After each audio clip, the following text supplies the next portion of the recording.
In the bustling town of Ilorin, Bello was a name whispered among university students.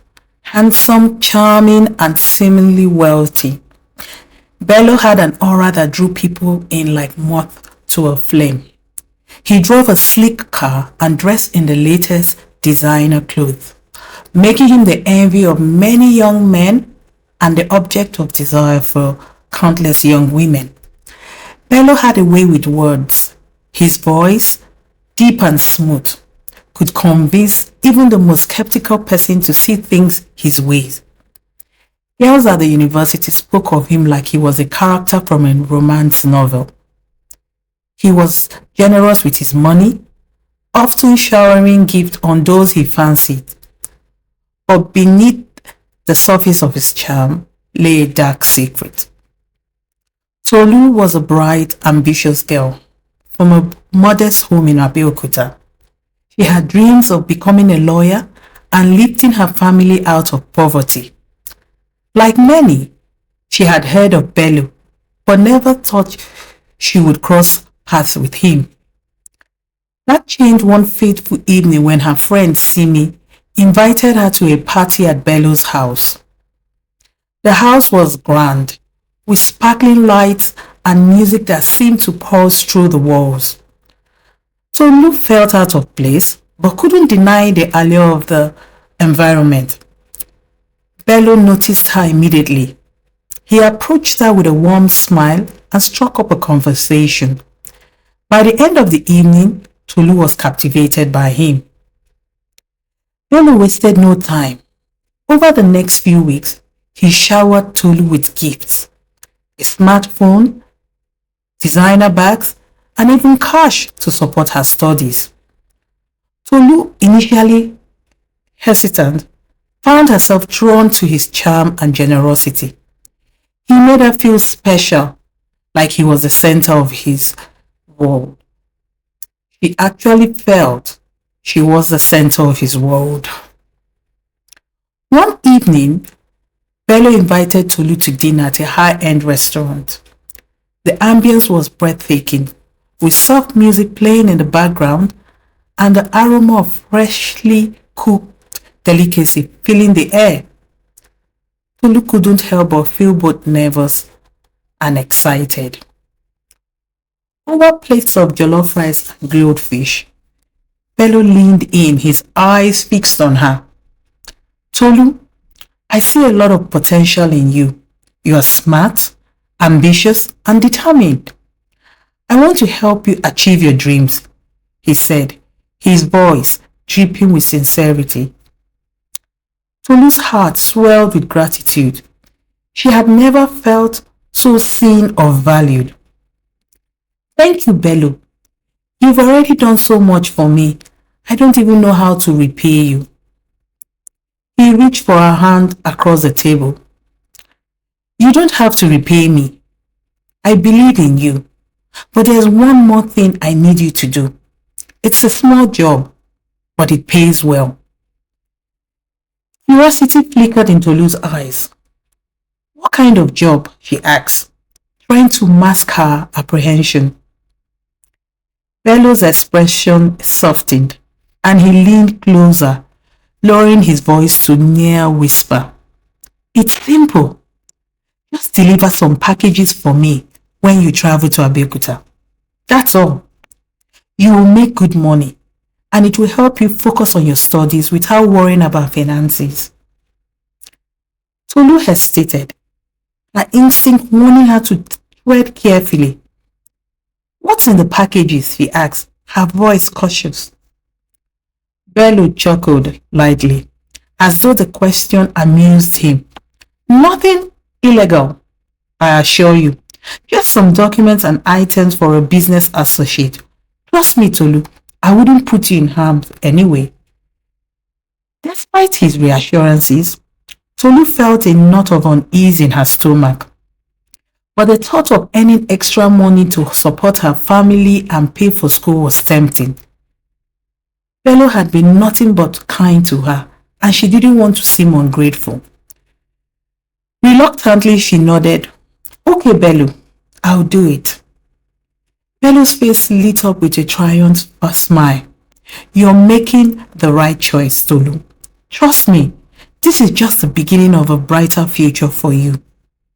As they finished their meal, Bello's charm once again wrapped around her like a warm blanket, momentarily easing her doubt.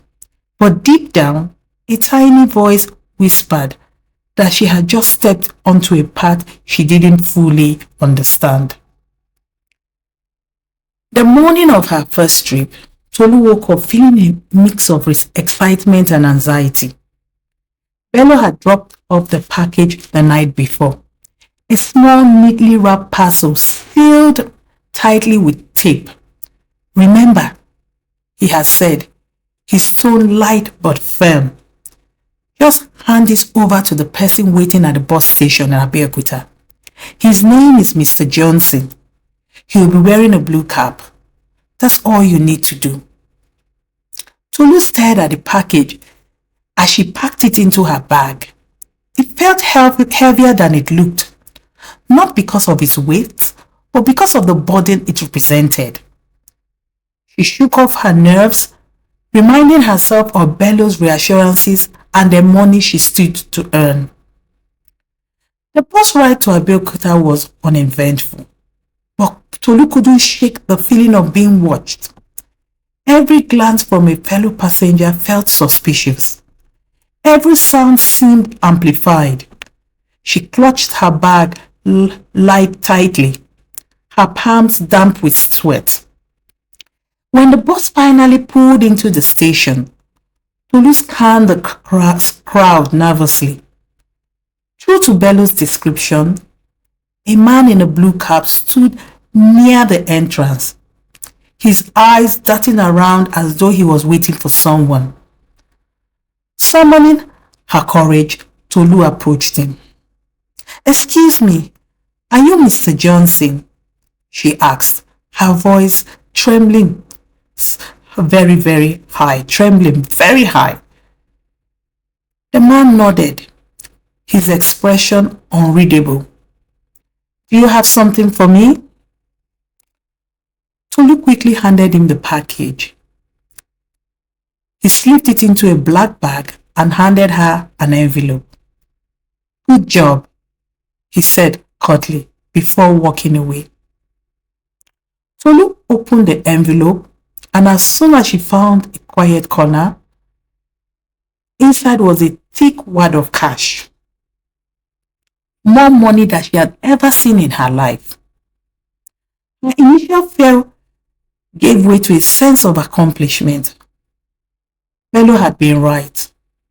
The job was simple and the rewards were substantial. But as she boarded the bus back to Ilorin, Tolu couldn't ignore the nagging voice in her head. Why had Mr. Johnson been so secretive? What exactly was in the package? She tried to push the thoughts aside, telling herself it didn't matter. Bello had promised her everything was legal and safe. When she returned to Ilorin, Bello was waiting for her with his trademark smile. "How did it go?" he asked, pulling her into a warm embrace. "It was fine," Tolu replied, handing him the envelope. "Mr. Johnson didn't say much, but he took the package and gave me this." Bello opened the envelope and counted the money, nodding in satisfaction. "You did great, Tolu. I'm proud of you. This is just the beginning. Keep this up and you will have everything you have ever dreamt of." Tolu smiled while her unease lingered. She wanted to believe Bello, to trust that she was doing the right thing. But deep down, a small voice whispered that she was stepping into a dangerous territory, a voice she desperately tried to ignore. Over time, Tolu became one of Bello's most trusted couriers. The package grew larger and the trip became frequent. Bello always found ways to reassure her, reminding her of the life they were building together. He promised they would travel the world, buy a house in Lagos, and live like royalty. But Tolu wasn't the only girl Bello had ensnared. There was Aisha, the quiet beauty from Kano, Amara, the lively fashionista from Enugu, and Kemi, the shy nursing student from Ibadan. Each girl thought she was special, but all were pawns in Bello's dangerous game. Tolu's doubt began to grow after a close call at a checkpoint. The police had stopped her bus for a routine search. Her heart raced as officers checked bags, but miraculously, they skipped hers. The relief she felt was overshadowed by fear. What if they had found the package? What would have happened to her? She confronted Bello that evening. Bello, what exactly is in these packages? His expression darkened. Tolu, don't ask questions. Just do as I say. Trust me, it's for our future. Tolu wanted to believe him, but her instinct told her something was wrong. On her next trip, Tolu's worst fears were confirmed. Unable to resist her curiosity, she opened the package. Inside were tightly packed bags of white substance. Her hands trembled as she realized what she had been transporting. Tolu decided she wanted out. She couldn't believe with the guilt and fear any longer. That evening, she told Bello, I can't do this anymore. I'm done. Bello's reaction was swift and terrifying. His charming facade disappeared, replaced by cold fury. You think you can just walk away? He hissed. Do you know what happens to people who betray me? Tolu's heart pounded. She had never seen this side of him before.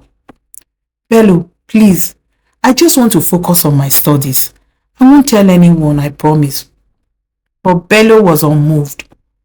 You are in too deep. There is no way out. Terrified, Tolu knew she had to act quickly. She couldn't go to the police. She had no proof. And Bello's connections ran deep. Instead, she confided in her older brother, Femi, a soldier stationed in Lagos. Femi listened intently as Tolu poured out her heart. His face hardened with anger. Don't worry, Tolu, I'll handle this. With Femi's help, Tolu devised a plan to escape. She packed her belongings and left Ilorin under the cover of darkness, heading to Lagos to stay with Femi. Bello's calls and messages flooded her phone, but she ignored them. Bello was not one to let go easily. He tracked Tolu to Lagos and confronted her outside Femi's apartment. But he hadn't anticipated Femi's presence. The soldier stepped out, his imposing figure a stark contrast to Bello's usual confidence. If you come near my sister again, you will regret it, Femi warned, his voice like steel. Bello snarled but knew better than to challenge a soldier. He left, but not with a parting threat. This isn't over, Tolu. Though the danger lingered, Tolu felt a sense of relief for the first time in months. With Femi's support, she reported Bello to the authorities. It turned out she wasn't the only one who wanted him brought to justice. Other girls stepped forward, sharing their own harrowing experiences. The police launched an investigation, and Bello's empire began to crumble. His charm and connection couldn't save him from the weight of the evidence against him. Tolu returned to her studies, determined to rebuild her life. The experience had scarred her, but it also made her stronger. She vowed to use her future legal career to fight for justice and protect those who couldn't protect themselves. In the end, Bello's empire of deceit and greed fell apart. The girls he had manipulated found their voices and reclaimed their lives. Tolu's story became a cautionary tale on campus, a reminder of the dangers lurking behind a charming smile. And though the scars remained, Tolu walked forward with her head held high, ready to face whatever challenges held ahead. Moral lessons. Greed can lead to dangerous paths. Bello exploited the greed of others to further his agenda, but it ultimately led to his downfall. Choosing integrity over material wealth is always the better path. Trust your instinct. Tolu's initial unease about Bello's proposition was a warning she ignored. Always listen to your gut feelings. Courage can change your life. Tolu's bravery in confronting Bello and seeking help saved her life and exposed his crimes. Support systems are vital. Tolu's brother, Femi, played a crucial role in helping her escape Bello's clutches. Never hesitate to reach out to loved ones in times of trouble. Deception often comes with charm.